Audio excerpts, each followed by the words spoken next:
Bonjour, je m'appelle Guillaume Liéger, je suis l'un des cofondateurs et le président de Liéger-Muller-Ponce. Ça fait très longtemps que je m'intéresse à la politique et je me suis toujours demandé comment bousculer ce monde. Avec deux amis, Arthur Muller et Vincent Ponce, nous avons créé la première start-up en stratégie électorale en Europe. Ce qu'on veut faire, c'est apporter aux élus, aux candidats, aux partis politiques des méthodes scientifiques pour organiser de meilleures campagnes, notamment en utilisant les données, un maximum de données. En gros, c'est du big data appliqué à la politique. Et ça, on l'a découvert en 2008. À l'époque, on était étudiants à Harvard et au MIT. Et on a eu la chance de participer à la première campagne de Barack Obama. Et là, on a découvert la façon dont les équipes de campagne américaines utilisaient le big data pour organiser de meilleures campagnes. Et ce sont ces méthodes que l'on a voulu importer en France et en Europe.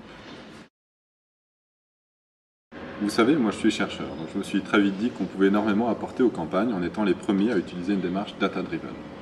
Alors pour la politique, il y a beaucoup de données intéressantes, et nous, chez LMP, on exploite l'ensemble des données disponibles. Par exemple, les résultats des élections passées, tout ce que nous dit l'INSEE sur la population et les différents territoires, et bien sûr les sondages ou la popularité du gouvernement. Donc, concrètement, pour les 65 000 bureaux de vote de France, on a à chaque fois des centaines d'informations.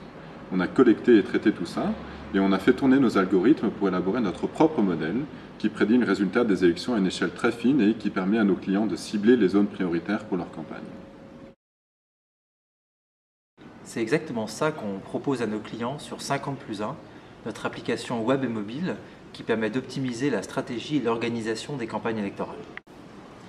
50+1 fait pas mal de choses, mais une des fonctionnalités principales, c'est la cartographie.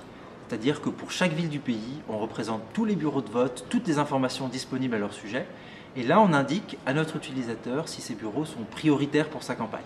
Où se trouvent les citoyens, les électeurs, auprès de qui ces actions seront vraiment efficaces.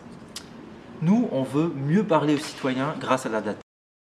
Et je pense que ça fait totalement écho aux préoccupations et aux méthodes des nouvelles générations d'élus auxquelles on s'adresse.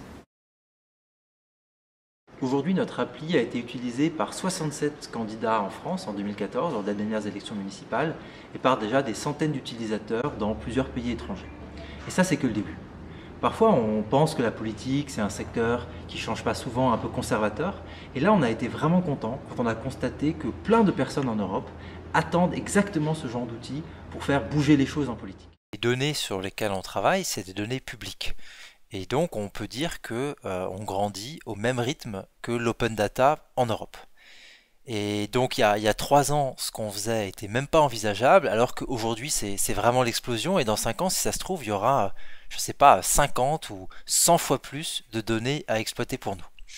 On est donc très optimiste parce que on pense qu'on est aujourd'hui en Europe les mieux placés pour profiter de ce nouveau marché.